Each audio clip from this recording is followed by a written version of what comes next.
Sobat calon guru semuanya, seperti yang kita ketahui bahwa pelamar P3K tahap 2 di sini kita sama-sama mendaftar pada formasi yang sudah didaftar oleh teman-teman pelamar P3K di tahap 1 atau di gelombang 1. Dan artinya di sini kita itu memperebutkan sisa formasi dari tahap 1. Dikarenakan untuk penentuan kelulusan itu diurutkan dari urutan kriteria ya. Dan selanjutnya pada video ini kita akan memberikan update informasi terbaru, yaitu 3 hal penting yang wajib dicermati oleh teman-teman pendaftar P3K tahap 2 agar peluang lulus kita ini bisa lebih besar teman-teman. Nah, kira-kira bagaimanakah informasinya? Silahkan simak video ini sampai selesai. Namun sebelum kita lanjutkan, perlu saya ingatkan, bagi teman-teman yang mungkin baru pertama kali menemukan channel Calon Guru ini, silakan klik tombol subscribe-nya dan aktifkan notifikasi loncengnya, sehingga jika Calon Guru menyajikan update informasi terbaru, kalian tidak akan ketinggalan informasi. Sobat calon guru semuanya, seperti yang kita ketahui bahwa jadwal pendaftaran P3K tahap 2 ini cukup panjang ya, yaitu sekitar 1,5 bulan atau 1,5 bulan teman-teman. Kalau misalkan kita lihat dari surat edaran BKN terkait tentang jadwal P3K tahap 1 dan juga tahap 2, di sini kita bisa lihat yaitu untuk jadwal pendaftaran seleksi ini kan tanggal 17 November sampai dengan tanggal 31 Desember 2024. Nah, di sini ada 1,5 bulan ya. Ini untuk kita bisa melakukan pendaftaran. Jadi di sini nanti teman-teman yang bisa mendaftar di P3K tahap 2 itu kalau misalkan kalian P3K teknis itu adalah tenaga non ASN yang aktif bekerja di instansi pemerintah atau yang tidak terdata di database BKN. Kemudian untuk P3K guru itu adalah guru non ASN di sekolah negeri yang terdaftar di Dapodik ya. Kemudian juga lulusan PPG Prajabatan. Sedangkan untuk P3K kesehatan adalah tenaga non ASN yang aktif bekerja pada instansi pemerintah. Jadi dari pendaftar ini nanti mendaftarnya itu cukup panjang ya, yaitu terdapat 1,5 bulan untuk mendaftar sampai di resume. Sehingga di sini karena jadwal pendaftaran tahap 2 itu cukup panjang, maka sebaiknya teman-teman pendaftar tahap 2 ini tidak terlalu tergesa-gesa ya, tidak terlalu tergesa-gesa untuk akhiri pendaftaran pada halaman resume.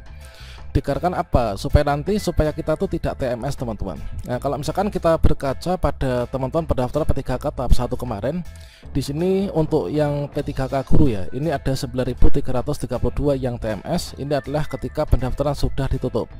Kemudian untuk yang P3K kesehatan itu ada 2.999 dan juga untuk yang P3K teknis ini ada 59.167 ya.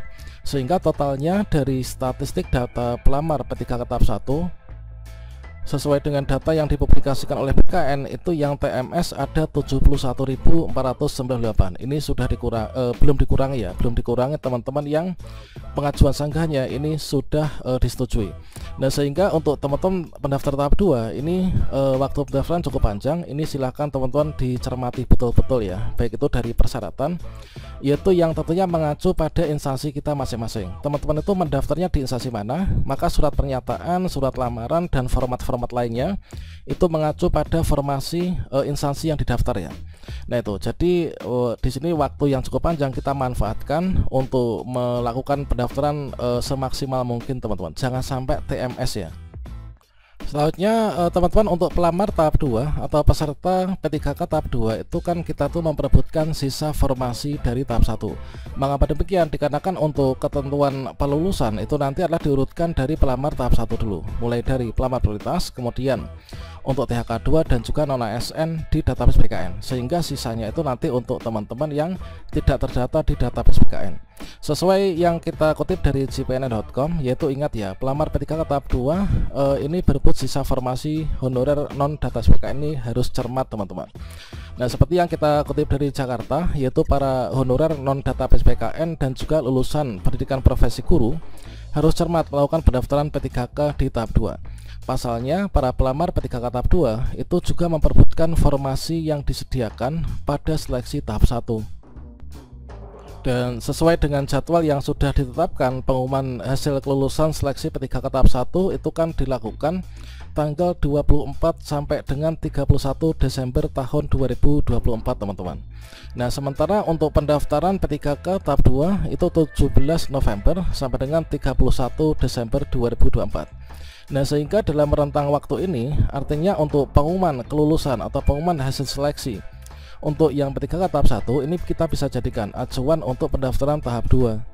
kira-kira formasi mana yang masih sepi peminat, mana yang sudah terisi, dan juga mana yang masih kita bisa nanti daftar ya. Nah, jadi para pelamar P3K tahap 2 ini baru bisa melihat jumlah real formasi ya yang akan diperebutkan setelah ada pengumuman kelulusan tahap 1. Jadi bisa dibilang pelamar P3K tahap 2 itu berebut sisa formasi di tahap 1. Namun untuk kita itu bisa mengetahui perkiraan jumlah formasi tidak harus menunggu pengumuman kelulusan tahap 1 sebenarnya. Untuk bisa mengetahui perkiraan jumlah sisa formasi, ini kita bisa lihat yaitu berapa jumlah pelamar di masing-masing formasi P3K tahap 1 yang lulus tahap administrasi alias dinyatakan sudah memenuhi syarat ya. Dan jadi di sini jumlah formasi P3K tahap 1 itu dikurangi pelamar yang memenuhi syarat, itu jumlah perkiraan kasar jumlah formasi yang akan diperebutkan para honorer non data BKN dan juga lulusan PPG ya pada seleksi tahap 2. Nah, seperti yang dikatakan, ini adalah dari Badan Kepegawaian dan Pengembangan Sumber Daya Manusia atau BKPSDM Kota Mataram. Ini Taufik Priyono di Mataram. Diketahui formasi P3K tahap 1 Kota Mataram itu ada 583 kursi. Nah, beliau menargetkan jumlah pendaftar seleksi tahap 2 itu adalah 1.500-an orang dengan jumlah formasi yang akan diperebutkan itu 583 kursi ya. Jadi jumlah formasi tahap 2 ini sama dengan jumlah formasi pendaftaran seleksi tahap pertama. Jadi beliau menyebutkan sisa K2 dan non yang honorer dan PKN yang melamar P3K tahap 1 itu sebanyak 1.881 orang. Nah, sebanyak 583 ini meliputi 96 formasi guru, kemudian 87 kesehatan dan juga 400 untuk teknis. Jadi formasi tahap pertama itu 583 itu akan diperebutkan juga oleh pelamar di tahap kedua ya. Ini adalah kata Bapak Taufik. Nah, di sini kalau misalkan kita lihat ini adalah untuk jadwal yang tahap 1. Kalau misalkan kita lihat di pengumuman Pascasangka penarikan data final, kemudian di sini untuk pelaksanaan seleksi kompetensi, ini kan kita bisa lihat ya bahwa untuk jadwal pengumuman di tahap 1 itu bersinggungan dengan jadwal pendaftaran ditutupnya di tahap 2 teman-teman. Dan sebelumnya di sini sudah juga kita sajikan bagaimana cara mengetahui sisa formasi P3K tahap 1 kan. Teman-teman bisa melakukan analisis data pelamar, yaitu silakan kalian klasifikasikan formasi jabatan, kemudian catat jumlah formasi jabatan dan juga catat jumlah pelamar yang memenuhi syarat serta simulasikan mekanisme. Nah, katakanlah misalkan di sini yaitu untuk agama Islam, ini kuotanya hanya ada 1. Ternyata pendaftar di tahap 1 ini sudah 166.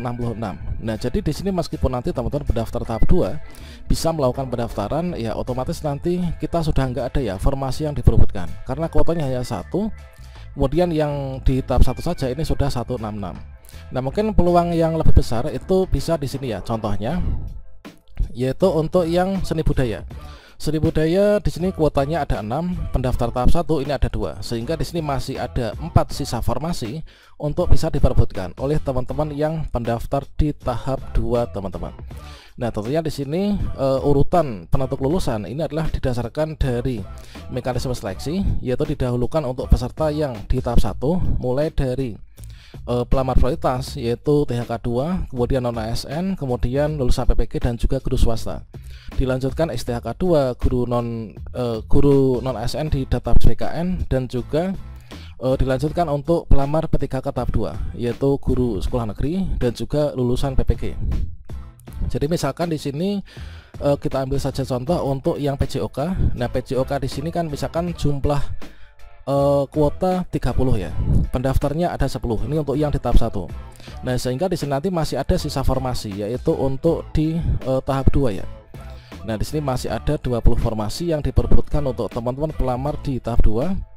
Jadi di sini untuk PJOK di sini adalah ada 30 formasi itu untuk sampai di sini ya. Jadi P1 kemudian THK 2 dan juga database PKN ini ada 30. Sehingga di sini masih ada 10 formasi untuk nantinya itu kita lamar ya. Ini untuk yang teman-teman P3K guru tentunya di sini cukup simpel ya untuk kita itu nanti bisa mengetahui karena seluruh formasi itu berada pada Dinas Pendidikan.